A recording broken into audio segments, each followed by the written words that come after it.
नमस्ते दोस्तों। आज की कहानी है माँ की परछाई। सुबह का वक्त था।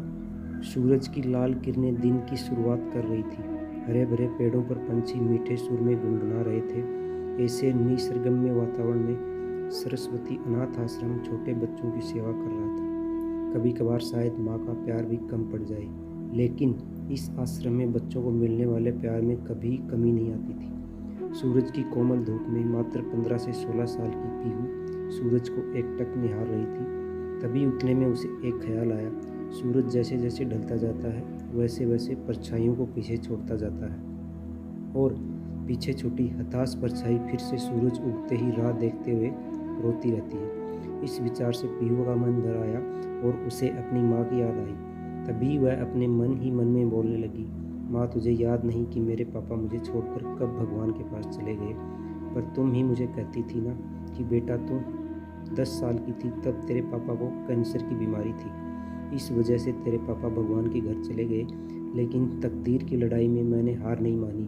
पीहू बेटा, मुझे तेरे साथ यह कठिन दुख की लड़ाई जीतनी है, इसलिए मैं तेरी परछाई बन तेरे लिए जो हो सके वह करूँगी। वक्त आने पर मैं लोगों के घर के काम भी करूँगी, पर तुझे बहुत पढ़ाऊँगी, तुझे बड़ा बनाऊंगी।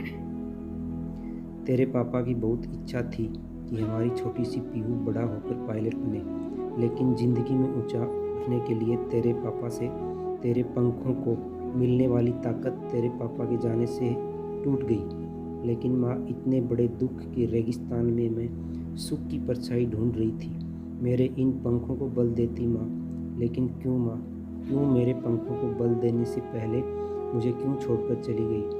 पापा की तो पितर छाया मुझे ना मिल सकी, पर तू तो मेरी परछाई बनकर जी रही थी। फिर क्यों तू भी मुझे छोड़कर चली गई?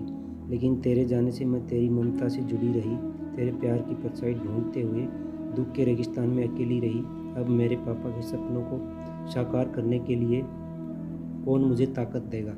बोलना माँ, पीहू मनी मन बोल रही थी। तभी उतने में प्यार और ममता से सभी लड़का लड़कियों से बर्ताव करने वाली सीमा मैडम ढूंढते हुए पीहू को देखने आई और प्यार से बोली, बेटा क्या हुआ, क्यों रो रही हो? तभी पीहू अपने आंसू पोंछते हुए बोली, मैडम, मुझे अपनी माँ की बहुत याद आ रही है। तभी सीमा मैडम ने पीहू को अपने सीने से लगाया। वह बोलती, देखो पीहू बेटा, ऐसे नहीं रोते। मुझे पता था तुम्हारी माँ तुम्हारे लिए प्यार और ममता की परछाई थी, लेकिन उसे भी भगवान ने ले लिया। पीहू, जिंदगी और मौत किसी के बस में नहीं होती है। पीहू सीमा मैडम की तरफ देखते हुए बोली, मैडम, भगवान भी कितने कठोर दिल के होते हैं। जब मैं छोटी थी तब मेरे पापा कैंसर की बीमारी से चले गए, और अभी कोरोना के काल मेरी माँ की बेस्ट फ्रेंड रमा आंटी एक दिन के लिए हमारे घर आई। तभी मारा को कोरोना हो गया और मेरी माँ गुजर गई। वह मुझे छोड़कर चली गई। मेरे जीवन में परछाई बनकर रहने वाली मेरी माँ मुझे अब दिखाई ही नहीं देती। पीहू की यह अवस्था देखकर सीमा मैडम की आंखें भर आई।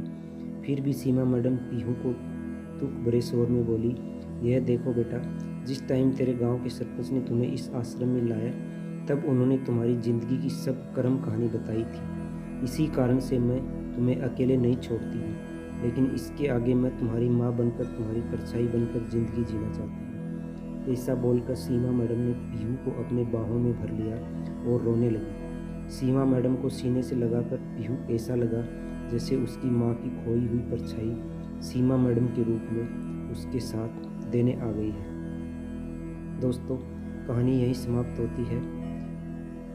आप लोगों को कहानी कैसी लगी ये ज़रूर कमेंट बॉक्स में लिखकर ज़रूर बताइएगा। चैनल को शेयर कीजिए, लाइक कीजिए, सब्सक्राइब कीजिए। बहुत बहुत धन्यवाद।